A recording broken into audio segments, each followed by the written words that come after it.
estamos aqui juntos mais uma vez. Espero que vocês tenham tido um excelente dia com muita paz. E eu vou convidá-los para a leitura do nosso Evangelho, para iniciarmos o nosso estudo. O capítulo é o 1. O item é uma Instrução dos Espíritos, a Nova Era, que diz assim: Não penseis que eu tenha vindo de a lei ou os profetas. Eu não vim destruí-los, mas cumpri-los. Porquanto eu vos digo em verdade que o céu e a terra não passarão sem que se cumpra perfeitamente tudo o que está na lei, até o último iota, o último ponto. Está escrito em Mateus, capítulo 17, capítulo 5, versículos 17 e 18. Agora, nós vamos unir as nossas mentes, pacificar os nossos corações, para agradecermos a Deus e pedir a esse Pai amoroso que nos auxilie neste momento de estudo, que iremos ter o privilégio de participar. E vamos dizer assim: Pai amoroso, Pai bom, Pai amigo, muito agradecemos a Ti, Senhor, e também a esse irmão amoroso, nosso meigo Rabi da Galileia, por nos dar a bênção de oportunidades tão especiais como essas que estamos vivenciando neste dia. Estamos aqui reunidos, Senhor, em Teu nome, em nome desses trabalhadores amorosos, esses companheiros queridos, Dona Ivone, o Senhor Bachutel e os demais companheiros, para estudarmos o livro Memórias de um Suicida. Estamos aqui de coração aberto, Senhor, procurando estar atentos às orientações que serão trazidas e, de igual forma, trabalhando melhor dos nossos pensamentos e sentimentos e direcionando a esses companheiros, Senhor, que vivenciaram as dificuldades, que vivenciaram as dores, que vivenciaram as angústias e que levaram a eles até esse ponto do suicídio. Que eles, onde estiverem, recebam as nossas melhores vibrações, recebam o nosso carinho e a nossa súplica que fazemos a Deus, que tenha misericórdia de cada um deles onde estiverem. Que Maria de Nazaré possa acolhê-los em seus braços fraternos, para que nesse momento eles tenham a possibilidade de sentir, Senhor, essas vibrações de paz, na certeza da capacidade de renovação que todos nós temos quando buscamos, Senhor, a Ti, quando buscamos os Teus braços amorosos para nos sustentar as energias e continuarmos a nossa caminhada. E aqui estamos, Senhor, envolvidos nessas vibrações de paz, implorando ao Teu coração generoso e amigo que nos abençoe a todos, que abençoe este momento, que abençoe esta oportunidade e que abençoe a cada um desses companheiros queridos que aqui se encontram, em especial nosso bondoso irmão Mário, que generosamente vem, neste dia, de forma excepcional, trazer para nós, cada um de nós, o seu conhecimento. Que Deus tenha compaixão de todos aqueles, Senhor Jesus, que aqui se encontram, encarnados e desencarnados, e que nos abençoe a todos. Graças a Deus, que assim seja, graças a Deus. Eu peço a Deus que abençoe a vocês, meus queridos companheiros, recebam de igual forma o nosso carinho. Eu vou passar para você, Mário, para começar o nosso estudo. Um beijo bem grande no coração de todos. Estejam com Deus. Então vamos lá. Nós lembramos que na aula passada, aquele grupo de médios que tinha sido escolhido para o socorro ao suicida estariam passando por uma revisão, digamos assim, das suas organizações psíquicas, físicas, perispirituais, para que eles pudessem servir da melhor maneira possível, servir sem pesar ao plano espiritual na hora do socorro. E os benfeitores espirituais só tinham pela frente 24 horas para o preparativo da reunião. Aí continuamos hoje aqui. Passaram em seguida a vistoria do envoltório físico astral, ou seja, o perispírito, conduzidos a um dos postos de emergência e socorro, mantidos pela colônia que deveriam emprestar caridoso concurso nas proximidades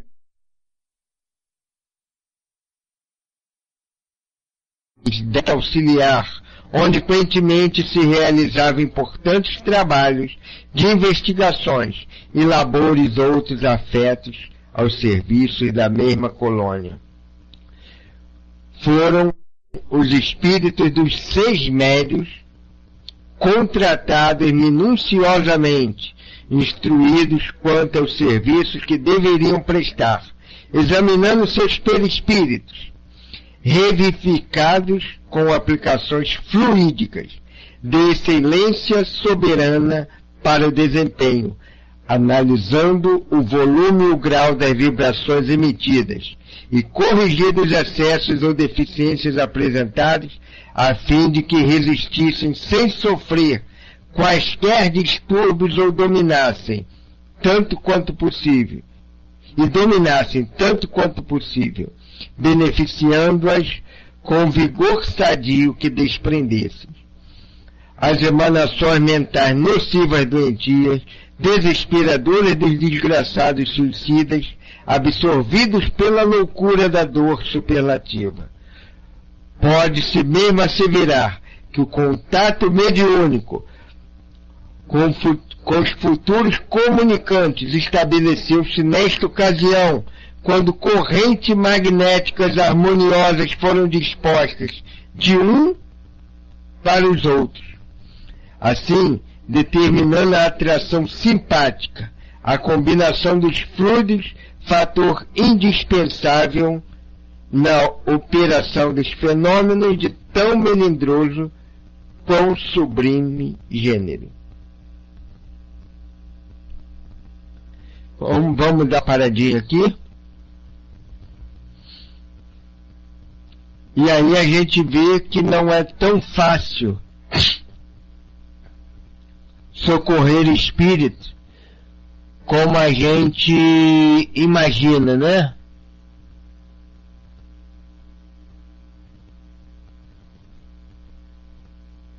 Como a gente imagina. Por quê? Porque a gente imagina que o médico chegou lá, se colocou à disposição, recebeu o espírito e acabou. Não é bem assim. Claro que um trabalho de desobsessão, sem ser com suicidas, digamos assim, o cuidado, a expectativa é bem menor. É bem menor. Mas não menos importante. Não menos importante. Por quê? Porque vai lhe dar uma mente desequilibrada ou com sentimento desequilibrado, um contato com o médium. E se o médium não estiver nas condições boas, o serviço fica meio que capenga, né? Meio que falho. Então os espíritos dos médiuns, né? A alma do ouro levado para o plano espiritual, um grupamento próximo da Terra, e foi visto o trabalho de investigação, onde foram examinados seus perispíritos. Por que isso? Porque a gente sabe que a força fluídica vai depender também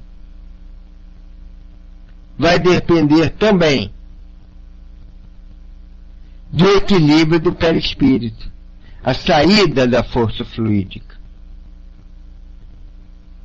Vai depender do perispírito. Aqueles locais do perispírito onde nós estivermos com fragilidades, seja pelos nossos atos, seja por dificuldades reencarnatórias, deveriam ser revivificados aqueles locais. Para quê? Para que não absorvêssemos naqueles pontos de fragilidade a vibração desses espíritos e que pudesse contaminar, digamos assim, os médios, para que eles não saíssem piores nos seus pontos fracos.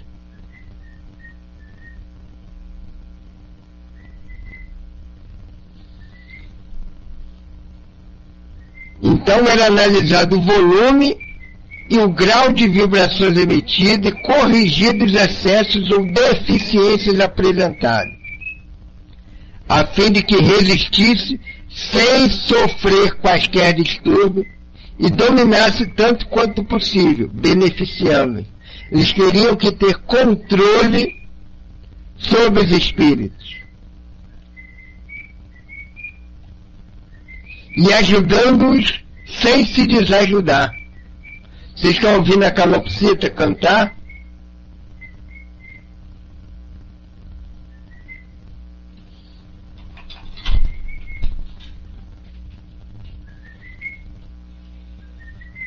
Cantando Família Adams, é mole, em plena aula.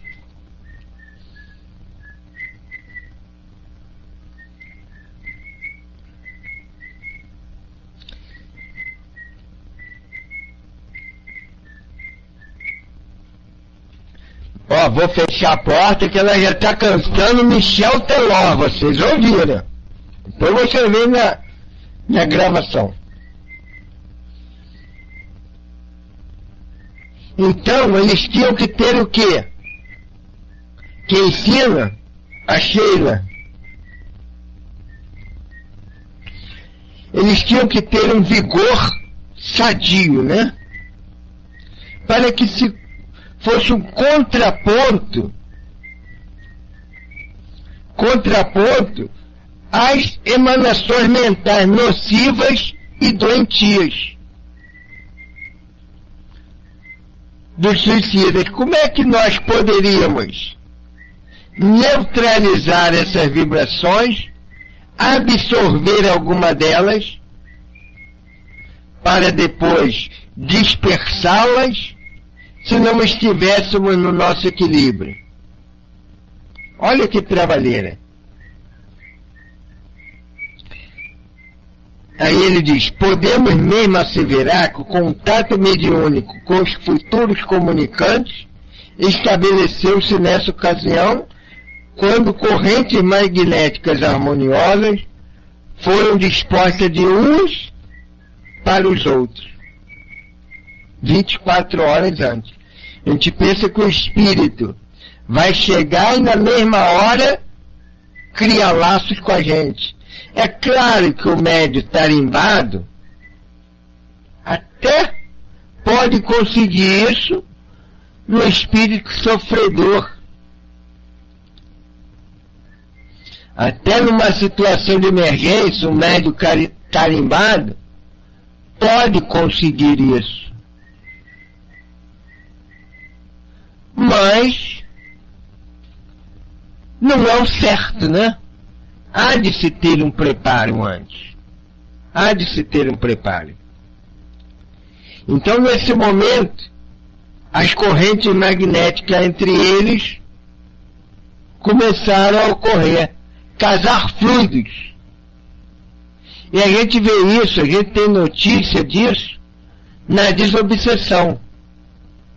No Centro Espírita Leão Denis, a desobsessão é feita na sexta-feira. Na quarta, os médios já começam a sentir a ação do plano espiritual daqueles que irão se comunicar. O médium já começa a sentir, já tem contato.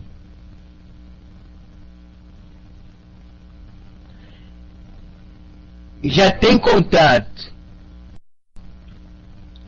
com esses espíritos ou com a vibração daquela casa que será socorrida.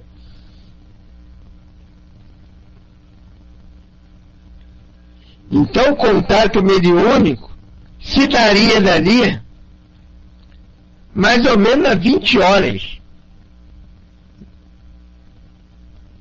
Lembra que eram 24 horas, já estão ali sendo examinados, já teria menos de 20 horas.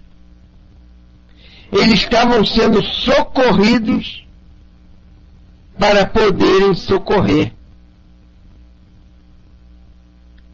Seriam os ajudantes do plano espiritual.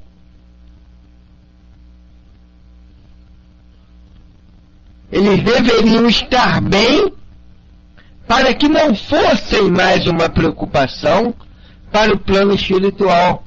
Como diria Manuel no livro Seara dos Médiuns, ele diz que o verdadeiro ajudante do plano espiritual é aquele que descansa a cabeça dos benfeitores em relação a eles, né?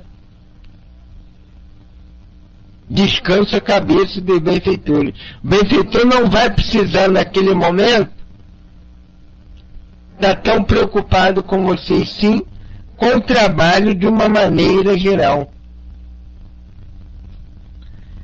Aí ele diz assim: uma vez ultimado tais preparativos, reconduzir os colaboradores terrenos a seus lares, libertando-os do sono em que os havia se mergulhado, a fim de que retomasse os fardos materiais quando bem lhe aprovesse. Incansáveis heróis do amor fraterno, tornaram-se os postos do invisível, prosseguindo em nova série de atividades preparatórias para a jornada da noite seguinte, quando se iniciaria a sucessão de reuniões em 4 cidades do interior do Brasil. Vamos dar uma paradinha aqui.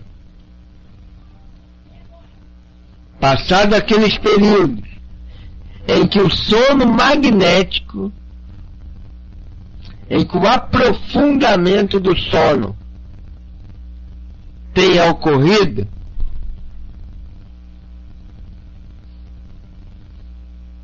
eles naquele momento foram trazidos novamente para próximo ao corpo, podendo eles agora, ao sair daquele sono mais profundo, retornar ao corpo quando quisessem. Então, no momento desse, até as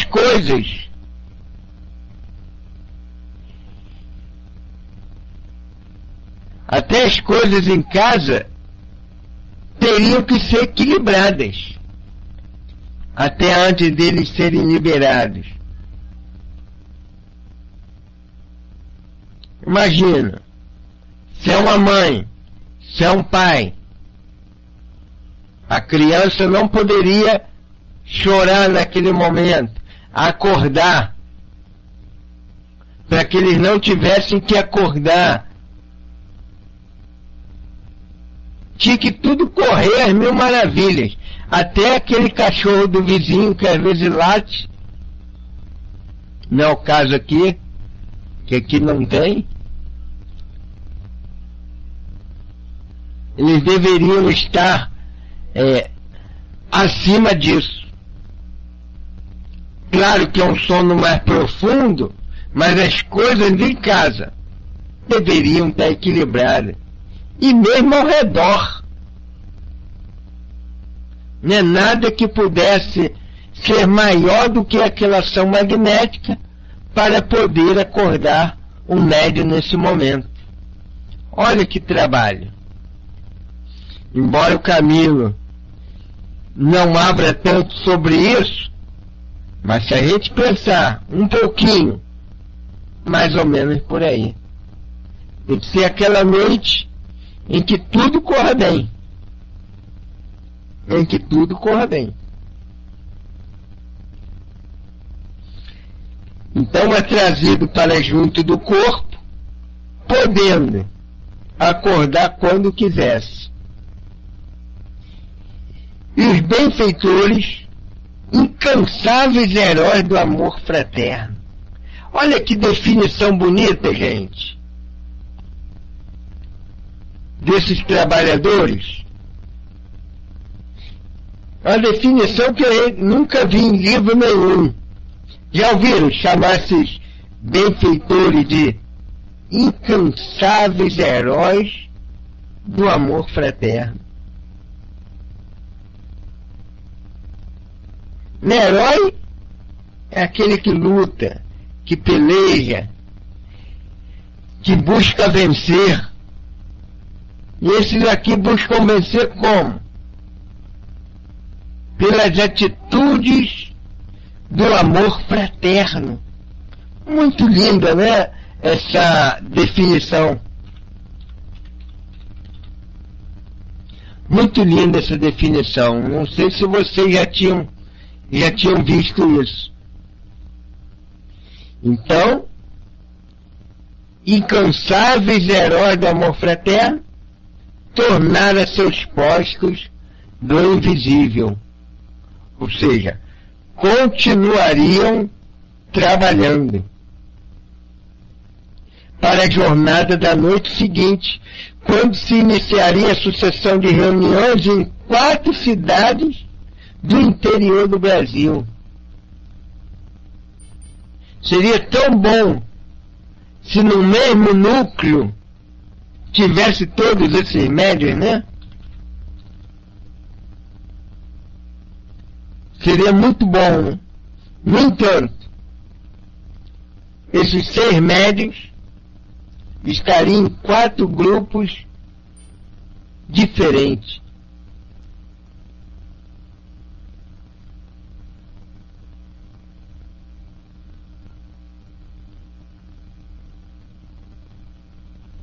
Então, e se dariam tudo no dia seguinte, né? Possivelmente numa sexta-feira. Por que a reunião de desobsessão, a maioria dos centros que a gente conhece, é sexta-feira? Por quê?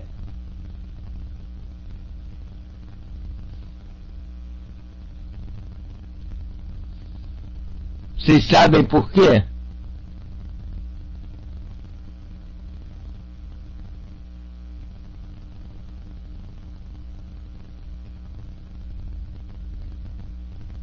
É porque a maioria das pessoas no sábado, antigamente, não trabalhava. Podia ficar um pouquinho até mais tarde. Essas reuniões em geral eram de noite. No dia seguinte, não iria trabalhar. Isso mesmo, Anida Dias. Para descansar no dia seguinte. Então era o dia que as pessoas podiam ficar até mais tarde. Agora, já pensou se cada uma fosse num dia diferente? Nessas 4 cidades? Uma trabalheira maior, né?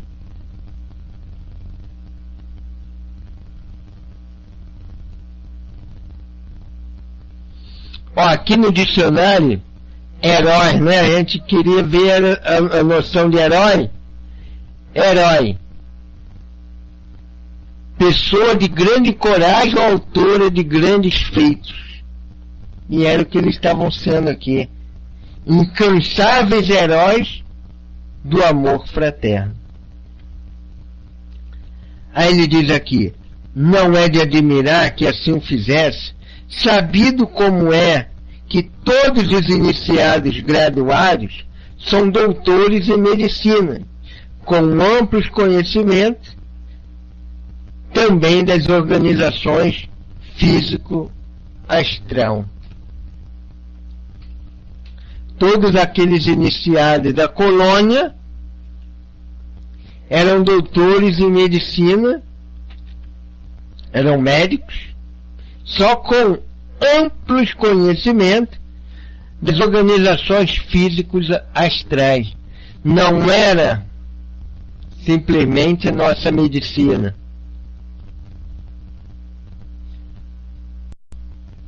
É aqueles conhecedores das organizações físicas e astrais, do perispírito, de lei de causa e efeito, de mediunidade.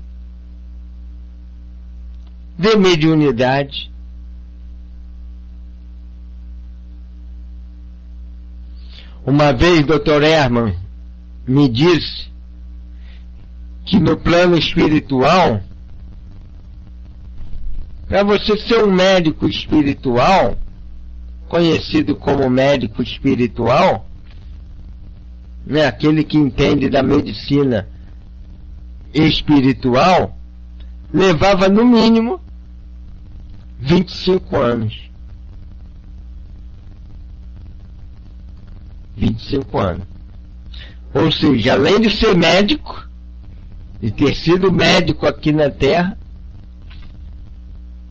25 anos para você manejar bem a medicina espiritual. Por quê? Tem que conhecer de lei de causa e efeito daquilo que você vai tratar. Tem que conhecer da doença. Tem que conhecer de mérito. Aquilo que você vai poder dar para a pessoa. Aquilo que você vai poder curar. Por mérito que as pessoas têm. Você tem que conhecer de perispírito, da natureza de perispírito, de vibrações.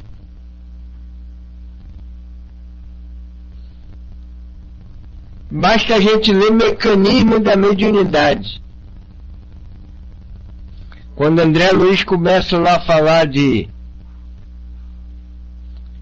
leis eletromagnéticas, de leis elétricas, de átomos, de fóton, de spins.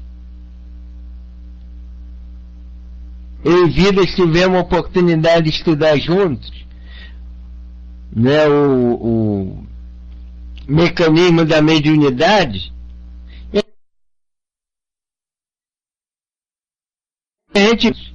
E aquilo, segundo o Chico, aquilo era uma postilhinha no plano espiritual.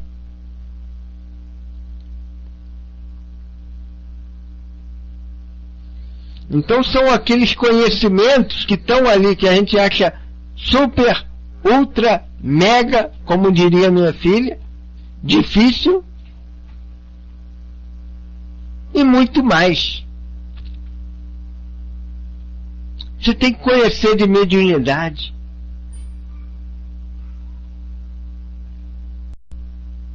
De leis físicas, de atração magnética, de fluido. Então, menos de 25 anos, segundo o Dr. Herman, camarada não pode se dizer pronto, né, para manejar isso. Por isso que esses espíritos não reencarnam logo, a não ser que tenha uma tarefa específica a fazer. Eles passam 50, 100 anos no plano espiritual. A gente sabe, por exemplo, Dr. Herman desencarnou em 1916. Vai fazer 100 anos agora. 100 anos. Por quê? Se você ficar 20 e poucos anos, não deu nem tempo de usar no plano espiritual aquele conhecimento todo em favor dos que sofrem.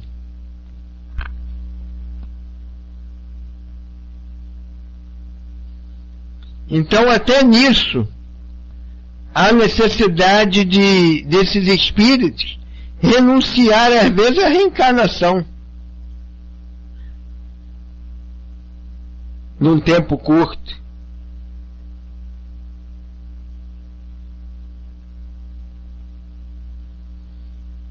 É a bagagem que trará trará em forma de intuições, né? Que esse aprendizado vai ficar lá. Você vai ter a facilidade ao lidar com esses temas, ao lidar com a medicina espiritual, você vai ter mais facilidade.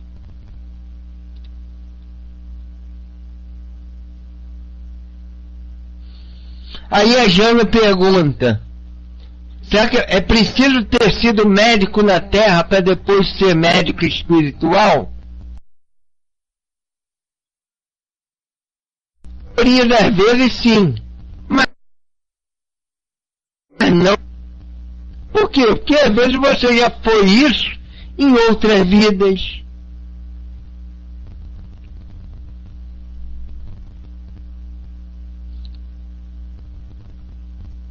Ou já vivenciou a área da saúde. Por exemplo, o enfermeiro pode, chegando lá no plano espiritual, conseguir estudar bastante e ser um médico espiritual. É isso. Entendeu?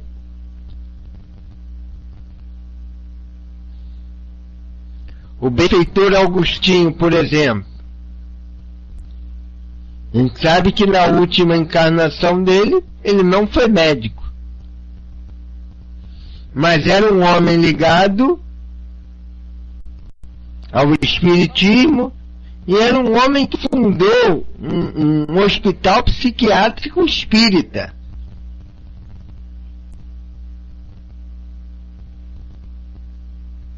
Então já trazia alguma bagagem espiritual.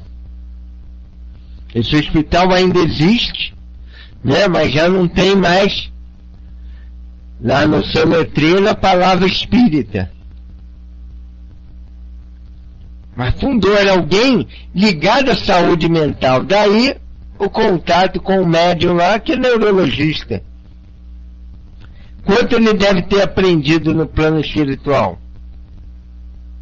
Então não necessariamente precisa ser médico, mas a maioria das vezes facilita. Por quê? Porque você já viveu aquilo na Terra. A vivência na Terra, né, a gente fala muito em ir para o plano espiritual, que é a nossa verdadeira pátria. Mas a vivência na Terra, como que, vamos dizer assim, potencializa em nós esses registros.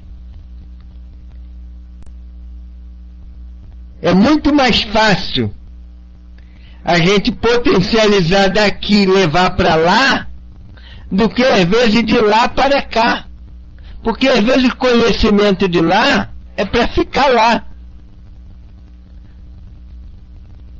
Deu para entender ou ficou confuso?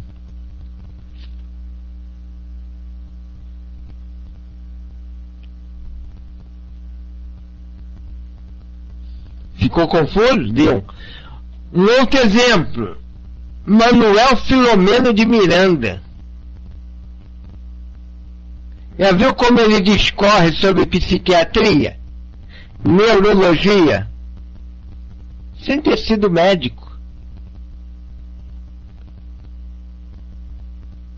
Deve ter trazido isso de outras vidas, e aprendido muito, ter feito muito curso lá no plano espiritual.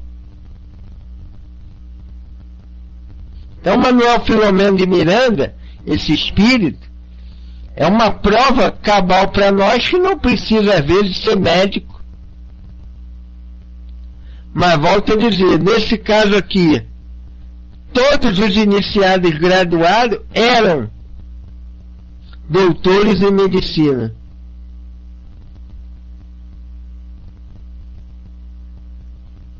Já viviam aquilo, já fazia parte deles. Porque incorpora isso na personalidade, né? Que quem é médico, quem vive da profissão, e outras profissões também, né, gente? Estamos aqui valorizando a medicina em detrimento de outra profissão. Mas a medicina, você vive isso 24 horas. Você está em casa, você está lendo, você está pensando num doente, alguém está te ligando, você está pensando naquele caso que você viu. Você vive isso nas 24 horas.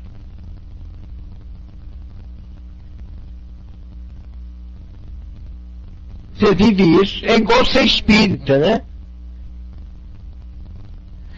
Vocês não respiram aí espiritismo 24 horas?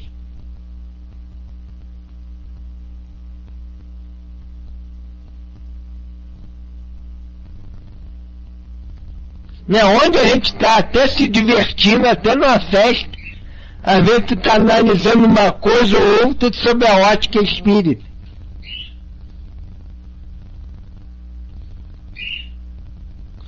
Está lá no baile dançando, vai estar olhando um ângulo ou outro da coisa pela ótica espírita.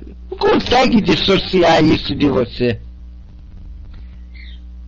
Então, o conhecimento que tu levar para o lado de lá vai ficar muito mais incorporado em você quando a gente começar a ter aquelas aulas do lado de lá que são bem mais dinâmicas do que as daqui, ao vivo e a cores.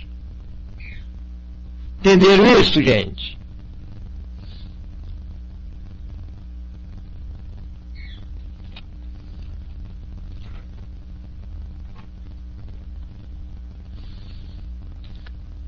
Desde o regresso da comissão de interimentos, movimentação em comum apresentavam as repartições do burgo da vigilância e do hospital. Na manhã seguinte, fomos cientificados de que, ao cair do crepúsculo, partiríamos em visita de instrução aos planos terrenos, o que muito veio alvoroçar nossos corações, por imaginarmos possibilidade de rever nossas famílias e amigos. Da vigilância, turmas de operários e técnicos partiram ao alvorecer, conduzindo aparelhamento necessário ao importante trabalho a realizar-se nas primeiras horas da noite. Então, se eles tinham 20 horas, mais ou menos, já tinha passado aí até de manhã cedo umas 6 horas, só tinha umas 14 horas mais para reunião, né? Mais ou menos.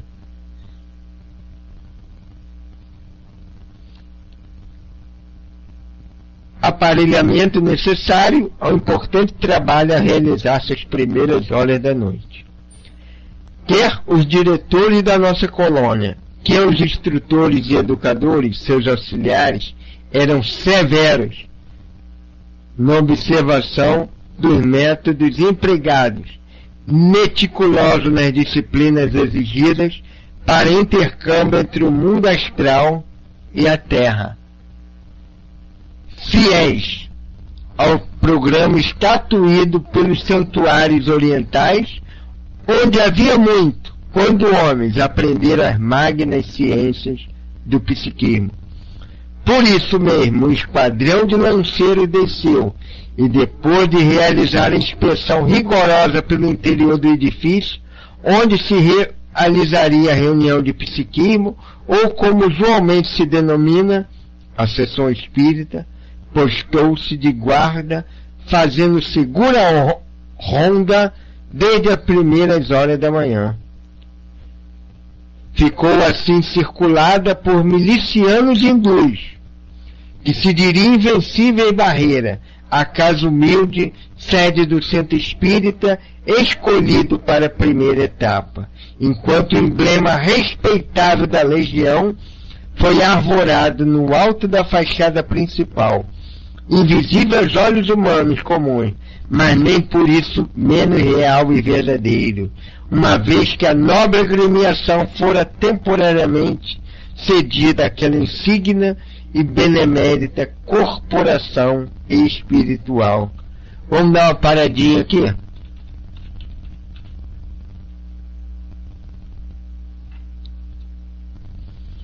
Então, de manhãzinha, já foram sendo levados para o centro aparelhagens que seriam usadas naquele dia. Aparelhagens do plano espiritual.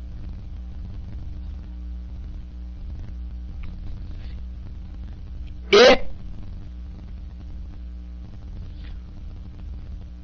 os diretores, os instrutores, educadores, seus auxiliares eram severos na observação de métodos empregados, meticulosos na disciplina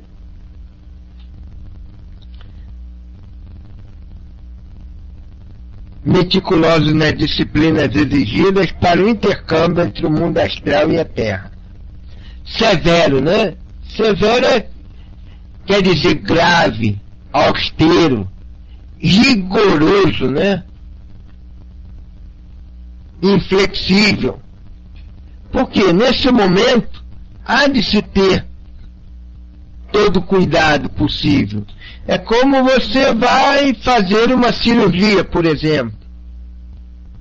Já viu o cuidado que se tem que ter numa cirurgia? A aparelhagem toda funcionando.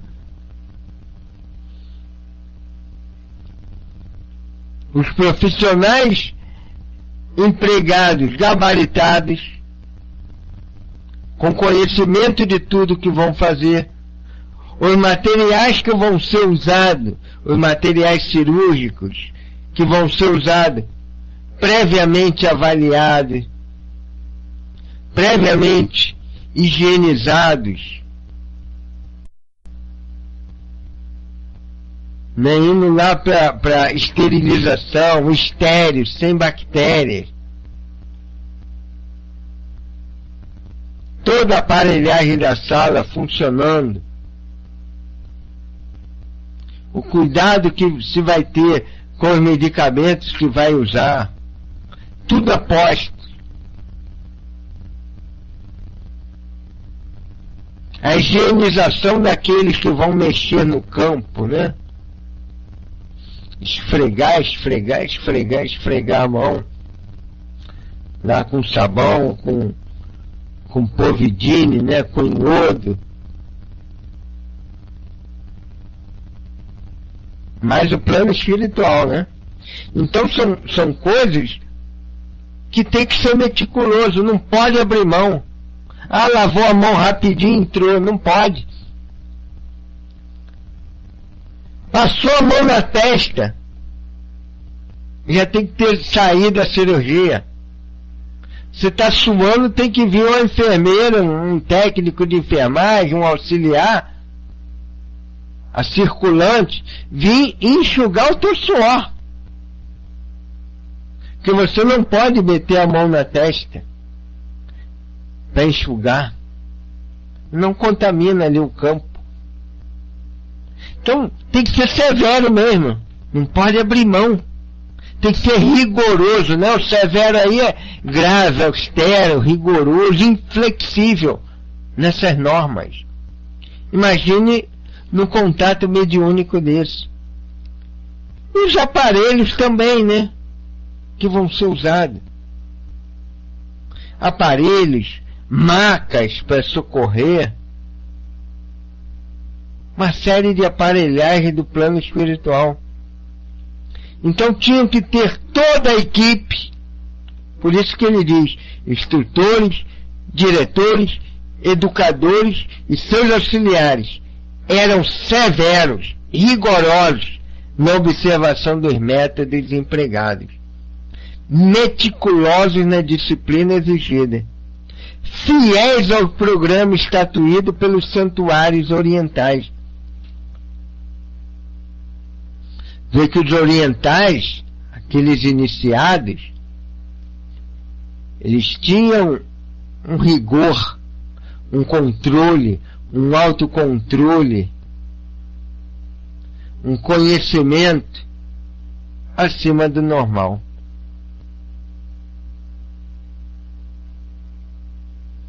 Estatuído pelos santuários orientais, onde havia muito, quando homens aprenderam as magnas ciências do psiquismo. Então os orientais tinham muito isso, principalmente os hindus, né, os iniciados hindus. Isso a gente lembra do espírito Baltazar, né? Que era um desses iniciados, um dos diretores do Centro Espírita Leon Denis, que conduzia um grupo pequeno de iniciação, de discípulos.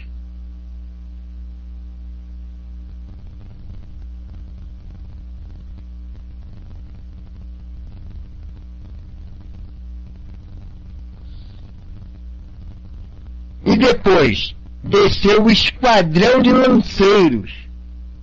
Lanceiros seriam aqueles guardiães, seriam os guardas,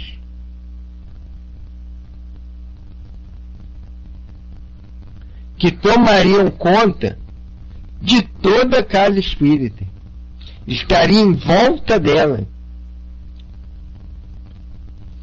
Eram os milicianos hindus. Milícia hoje em dia tem um outro significado, né? Mas isso era no real sentido da palavra, né? Os soldados hindus.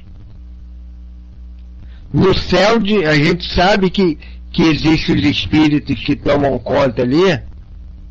Tem os árabes, tem a tribo dos índios timbiras, os timbiras.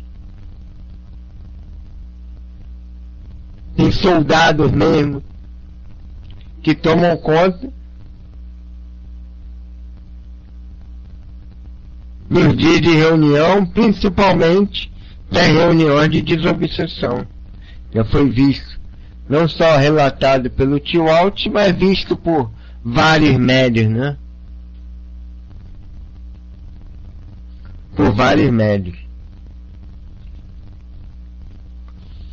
Então eles formavam naquele momento uma barreira invencível, né? Por que tinha que ser assim? Porque nesse dia não poderia haver nenhum ataque, nenhuma entrada de nenhum espírito, de nenhum outro espírito, que não fosse aqueles que fossem incorporar ali, que não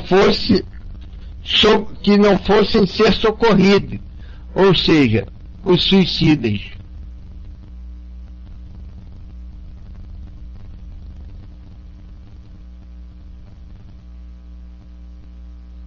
Os suicidas. Porque imagina, os médios se preparam para uma coisa, daqui a pouco estão incorporando outro tipo de espírito que invadiu ali. Um espírito que ataque, goste de atacar o grupo. Espírito inimigo do grupo, ou de um médium, ou de outro. Não poderiam, naquele momento, invadir ali. Então tinham que ser rigorosos, né? Teriam que ser rigorosos. E colocaram, né, um emblema respeitável da Legião do Servo de Maria.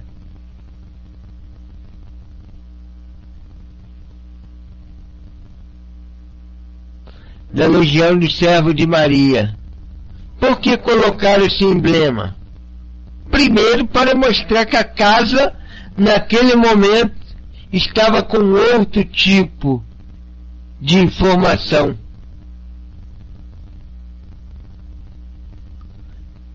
Um outro tipo de condução, né? Um outro tipo de condução.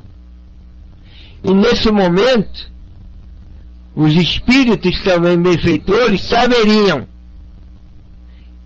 que o centro espírita, naquele momento, estava sendo ocupado pela Legião dos Servos de Maria, fazendo um trabalho específico. Então seria uma reunião, digamos assim, privativa, até no plano espiritual. Não poderia ser uma reunião que fosse um montão de espírito aprendiz. Ó, vamos lá hoje, vamos aprender isso ou aquilo. Era uma reunião de socorro especial. Especial. E o emblema ali da Legião do Servo de Maria daria aquele respeito, né? Àquela reunião. Os médios, ao chegarem, já sentiriam naquele momento algo diferente. Aí ele diz aqui: obreiros devotados, sob a direção de técnicos e diretores da seção de relações externas, preparavam o recinto reservado à prática do fenômeno, tornando-o tanto quanto possível idêntico aos ambientes que nos institutos lhe eram favoráveis à instrução dos pacientes. Enquanto isso,